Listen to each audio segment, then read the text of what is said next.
And welcome to the Freelancer Showcase hosted by Slice Creative Network and TETV. My name is Melody Matheny, and I'm the founder of Slice Creative Network. And I'm here today to showcase one of our amazing, talented freelancers on slicecreativenetwork.com. We're here to welcome Ray Camacho. Hi, Hi, Ray. Melody. Hey, Melody. Hi. Thank you for having me over. So nice to see you. Thanks for coming. So, Ray, tell us, what disciplines do you work in? So, for me, I specialize in architecture-based show set design. So, anything to do with the middleman in the construction project. Got it. And where have you worked in the past? So, in the past, I've worked at Jack Rouse Associates. I worked at Universal Creative, and currently, I'm running my own company, just freelancing, helping out small businesses with their creative needs. Wonderful. And I understand you went to SCAD. Is that right? I did. I got my bachelor's and my master's both from SCAD. What was your master's then? My master's was in theme entertainment design, and I did it with a focus on neurodiversity for guests that have like a range of mental capabilities. And I think universal design should be something that we keep an eye more as we go into the future. Much agreed. That's wonderful. So you're currently located in Orlando, Florida. Is that right? I am. All right. And I know that most work now is digital, but if someone were to offer you work somewhere else, would you consider moving somewhere? For I will never say no, and I will consider anything that is on the table. But it's obviously like something big to consider before making any decisions. Clearly, yes. Great. Well, let's take a look at your portfolio. We'd love to see your work. Of course. I am an architecture-based show set designer, so like to focus on the integration and documentation and the design process.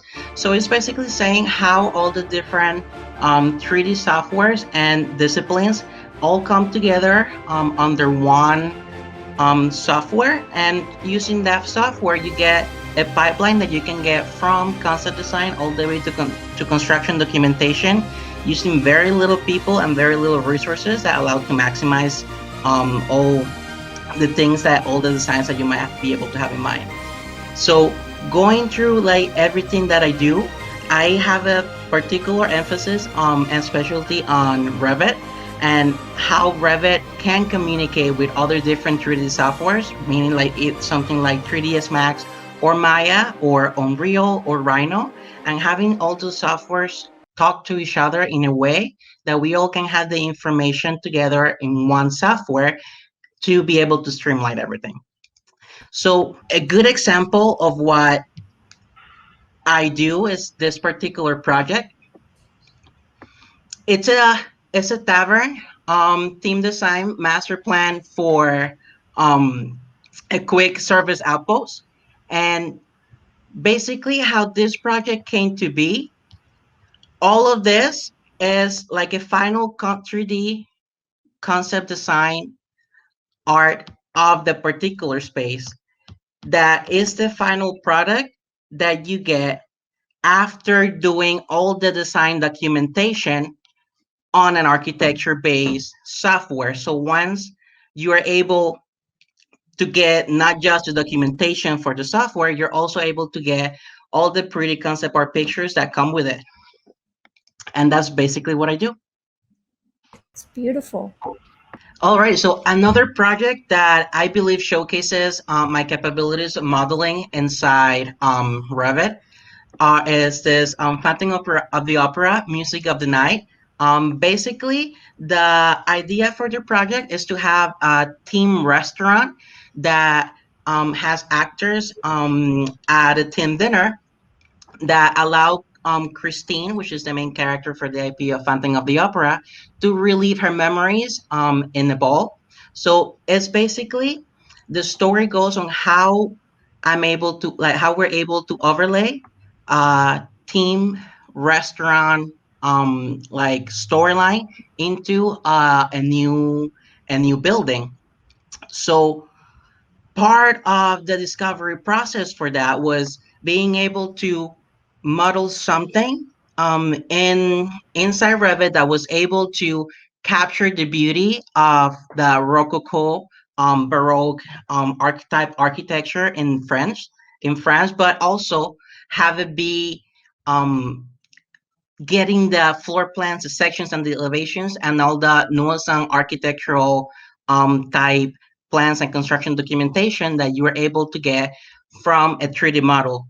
So the whole idea behind doing most of the show set design inside Revit is that you're able to get all the documentation and you're able to get a 3D model that you are later able to use for pre-visualization purposes. So once the model is inside Revit, all the clients can get are all the construction documentation with detailed documents, and they also get the BIM model that comes with the documentation. So on this particular project, the reason why I chose Revit as part of my show set vehicle is because I'm able to document and able to get the beautiful 3D renders and 3D views are you're able to use or people are able to use to show to visualize their ideas and figure out how a space will look in real life before putting a single cent to build it, just by having your models and having your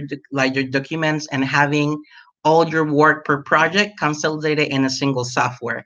So after being able to get Revit to accommodate all the different organic elements that the architectural style showcase. The goal for having to do everything inside Revit is that you're able to get the documentation and you're able to get the model for visualization under the same scope without investing additional resources in visualization for visualization purposes.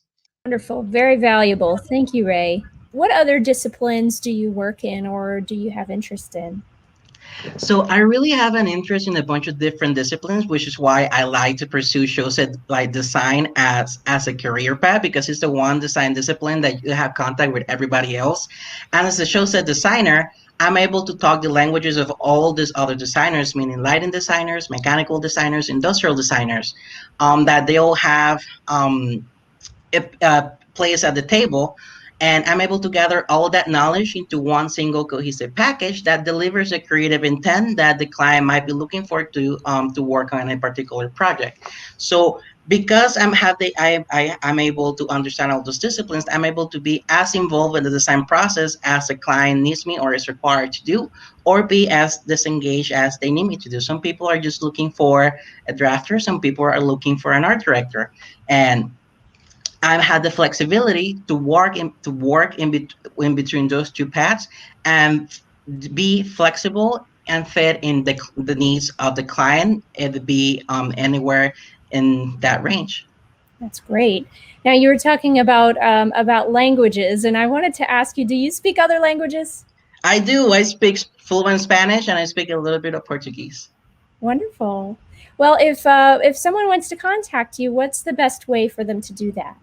So the best way for them to do that is just to send me an email, or I'm also available on my phone. All my contact information is on my website that you are able to click on the link that Melody is providing, and it's gonna send you straight to the easiest way to contact me. It's gonna be either by email or by phone. I typically reply within 24 hours to all my inquiries.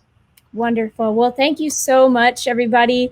This was Ray Camacho, and thank you so much for joining us. Thank you so much for having me, Melody. It's been a pleasure. All right. Bye. Hopefully see you soon. Have a good one.